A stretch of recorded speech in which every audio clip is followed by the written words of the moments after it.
అధివాసము, నీళ్ళల్లో విగ్రహాలను బాగా పడుకోబెట్టి పూజా విధానాలు చేసిన తర్వాత ఆ రోజు రాత్రి మొత్తము అక్కడే నీళ్ళల్లో ఉంటాయి. తర్వాత బాజా బడింపులతో మనం ఉదయం కాలం వెళ్ళి ఆ విగ్రహాలకు పూజా విధానం తీసుకొని ఇక చేసినాం.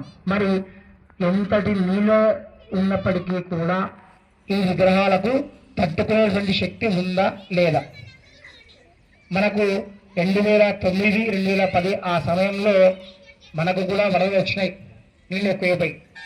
ఆ వరద వచ్చినప్పటికీ కూడా ఇటువంటి విగ్రహాలకు ఏమి జరగకూడదు అని ఒక పరీక్ష చేసినాం మనం. కాబట్టి బాగున్నాయి. ఇప్పుడు మరలా ఏం చేస్తున్నామయ్యా అంటే సకల వారుణ మంత్రాలతో, అన్ని మంత్రాలతో ఈ కలశాలకు పూజా విధానం చేసుకున్న తర్వాత ఈ కలశాలతో ఈ స్వామివార్లకు మూర్తి విగ్రహాలకు మనము మహా స్నాపనము.